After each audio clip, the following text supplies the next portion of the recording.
So why is the sci-fi mountain nerd talking about Shakespeare, you might be wondering?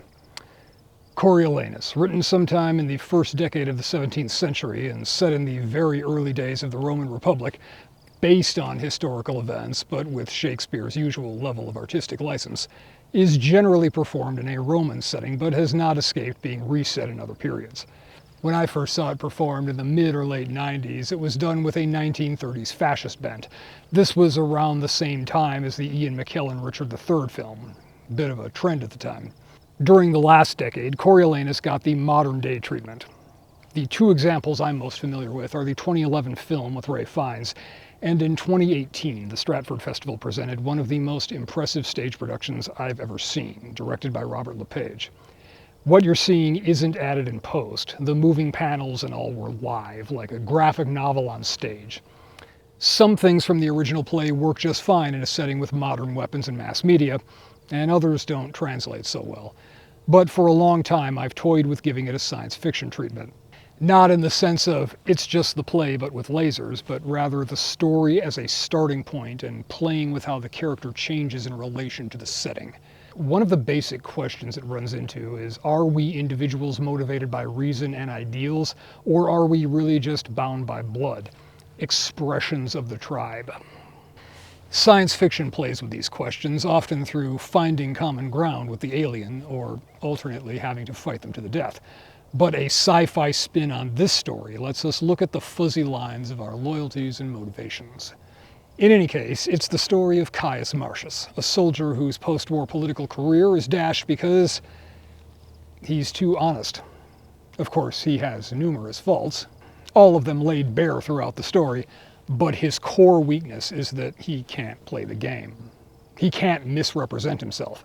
He holds the common people in low regard, but he doesn't lie to them, which is a damn sight more than can be said of most politicians. Therefore, for Coriolanus neither to care whether they love or hate him manifests the true knowledge he has in their disposition.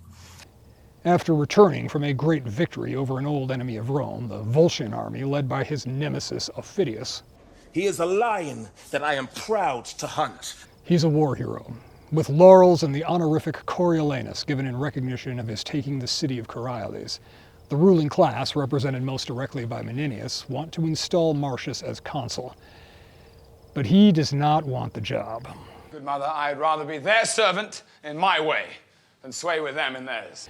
However, his backers in the establishment, the military, and his mother really push it, so he tries to play along, and would have taken up the role as chief defender of Rome were it not for the Tribunes.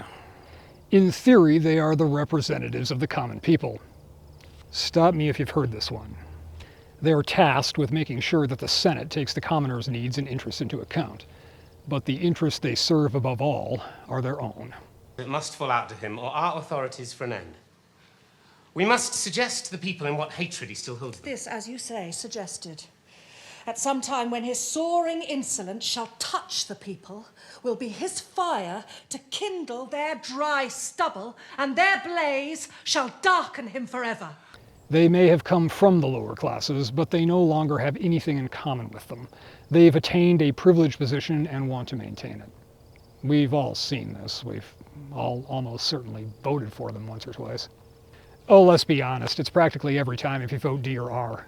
So when Marcius, out in the public forum to get the consent of the people, refuses to submit to the ritual of showing his wounds acquired in service to Rome, a refusal out of a combination of modesty and disdain for the tradition, not an attempt to embellish or misrepresent his service. There's no stolen valor from Marcius, the dude's legit. But that break with procedure gives the Tribunes an in. Yes, the people gave him their voices, but the Tribunes think they voted wrong. Get you hence instantly and tell those friends. They've chose a consul that will from them take their liberties. Let them assemble, and on a safer judgment all revoke your ignorant election. And a web of intrigue and political maneuvering follows. And in the power of us, the Tribunes, we even from this instant banish him our city. Leading to Marcius losing his shit and getting exiled. I banish you! There is a world elsewhere.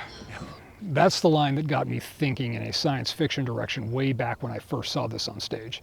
Because what follows isn't just a story of retribution, but one of a clash of cultures, of a man caught between two worlds, unable to be fully part of either. It's notable that Martius doesn't have much in the way of personal desires. He's not after power or wealth. Of all the treasure in this field achieved and city, we render you the 10th! Thank you, General, but I cannot make my heart consent to take a bribe to pay my sword. I do refuse it, and stand upon my common part with those that have beheld the doing. He shuns acclaim.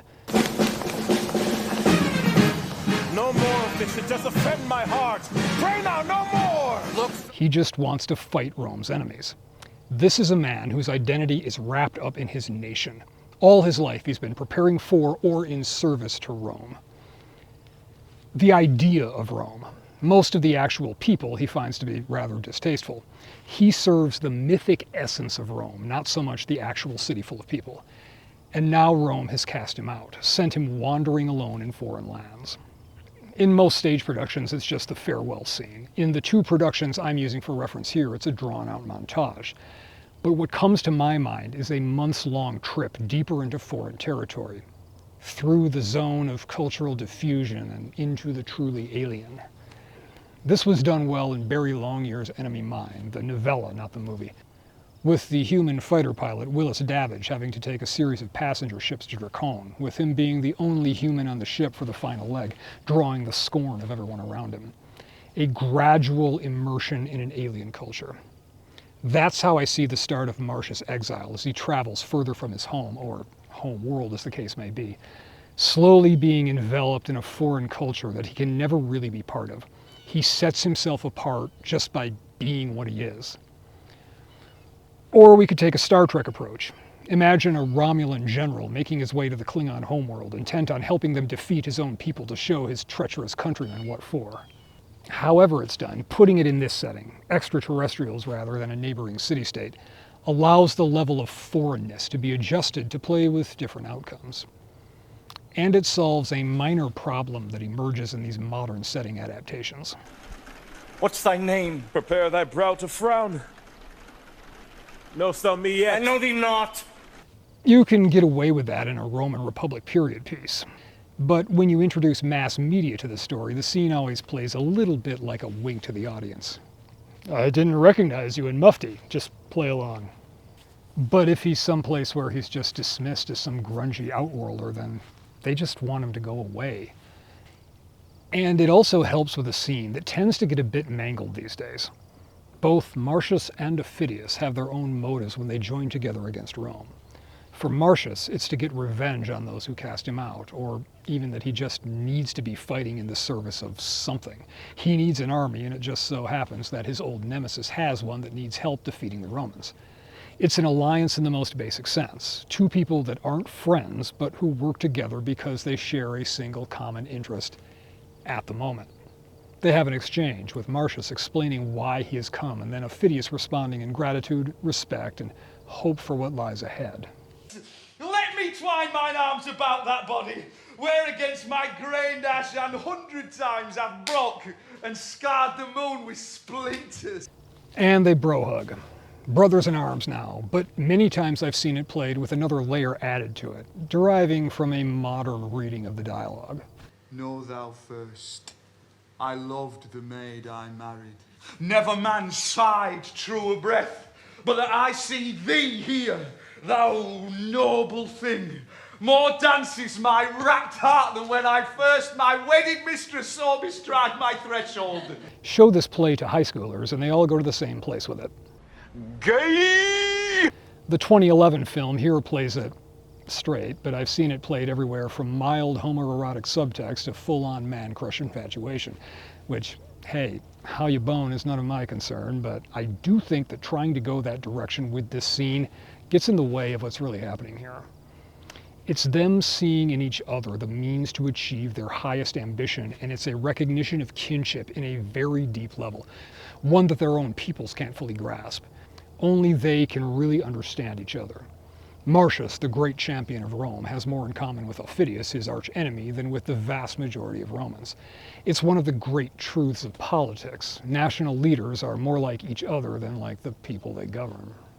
But in this case, as in most, both are extending an apparent hand of friendship for their own ends. Martius gets an army, and Aufidius, who has spent his adult life as second best, always losing to Martius at every encounter, seizes the chance to at last be the best, to defeat both Rome and Martius by using him as the instrument of his victory. Aufidius is in love with the idea of being Martius, not being with him. He knows he's second best on the battlefield. 5 times, Martius, I have fought with thee. So often hast thou beat me, and wouldst do so, I think, should we encounter as often as we eat. While Martius gives him backhanded praise, And were I anything but what I am, I would wish me only he. You fought together? Were half to half the world by the ears, and he upon my party, I'd revolt, to make my wars only with him. Aufidius knows the score. His people look to him for leadership, and he knows he's just not up to the task. It's gnawing at him all the time. Now frame this in terms of 2 arch-enemies from different civilizations, different species, putting aside a long history of hostility for a common cause, the destruction of a hated enemy.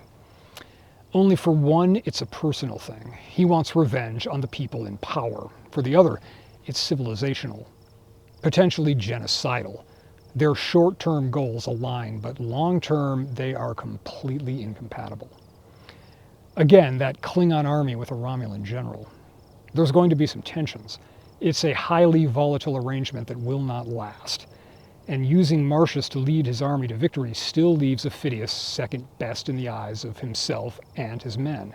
As one of his lieutenants says, I don't know what witchcraft's in him, but your soldiers use him as their graceful meat, their talk at table, and their thanks at end. And you are darkened in this action, sir, even by your own. you can't really solve a problem with more of the problem. Aufidius knows that Martius could quickly become a liability, and he is prepared to eliminate him when that moment comes. When, Caius, Rome is thine, thou art poorest of all, then shortly art thou mine. And Martius, as great as he is on the battlefield, is again walking right into the ambush here. He still doesn't know how to play the political game. He goes right on attacking his homeland for the benefit of his lifelong enemy. He doesn't understand the Volsces any better than he does his own people. And now the Tribunes that drove him out are spurring all his old comrades to make overtures, to save them from the consequences of what they've wrought. Brought a trembling upon Rome, such as was never so incapable of help. Say not we brought it. How was it we? We loved him! But like beasts and cowardly nobles gave way unto your clusters who did hoot him out of the city. A fixation on domestic issues and political fiefdoms over wider geopolitical concerns has a way of biting you in the ass no matter what century it is. But where a science fiction retelling really has potential to run free is the gap between fighting for ideas and fighting for a tribe, or being a soldier and being a patriot. How different Martius is from the army he now leads in terms of culture, biology, different philosophical and ethical concepts, different sensory perception even, can vastly affect different threads weighing against each other. And it asks us questions about why we fight. In the original, A Human Story, this hero of Rome turned vengeful warlord of Rome's enemies is talked down not by appeals to justice, honor, or even nation, but blood. He could be driven to destroy his country, but not his family. There's a lot of implications hanging there, depending on how far we want to extrapolate it out. What gradient between fully independent, self-contained being and pieces of a collective group are we? Can that group be based entirely on shared goals and ideas? Can we create communities based primarily on higher principles? Or are we locked into some level of blood tribalism? Martius is trapped exactly balanced between the two. He is, at his core, a creature of Rome, yet he is honor-bound to the Volscian cause. When confronted with that, all he can do is facilitate an honorable peace for both sides, but at the cost of being a traitor to both. He's right there between the loyalty of kinship on one hand and his word as a man on the other. But if we start changing up the Volsces from people in a neighboring city-state on the Italian peninsula to a non-human species from some other world, that balance can be quite different. What if they're 12-foot-tall cephalopod things? Can he make enough of a connection to switch to their side, or are they just too different? Mass Effect fans, say he throws in with the Asari. The blue tentacle heads are a bit off-putting, but they're still close enough to read as women, with all the male behavioral and perceptual responses that come with that. Protective impulses, sexual dynamics, whole different thing than fighting with a bunch of dudes. Another possibility, what if the Volsci prove to be closer to Martius' ideal of Rome once he's among them? Embodying the martial values he holds all the way through. No unruly plebeians or conniving tribunes, but everyone content in their place, a manifestation of the Rome in his head. Would Mum still be able to talk him down from his course? Historically, the Volsci were absorbed into the expanding Roman Republic and were just Roman by the time of the Empire. But giving it all a sci-fi spin lets us ponder possibilities if that kind of assimilation weren't possible. What if they're just too different? Can't interbreed, can't turn them into us. If the biological gap between is too great, is the cultural gap as well? Can a man forsake his own to ally with the alien in the name of an ideal, a personal desire, or even a grudge? Or do we in the end need to be around others like us? And how do we define that? A sci-fi Coriolanus-inspired story has a lot of possibilities, and it's one that I've been thinking about writing for many, many years, but I'm probably never going to do it, so have fun with it. Or just sweep all of that aside and enjoy it as peak Shakespeare. There's none of that whiny Hamlet bullshit in this one. Although, that might come back in an unexpected way down the line. One fire drives out one fire, one nail, rights by rights falter, strengths by strengths do fail. Come, let's away.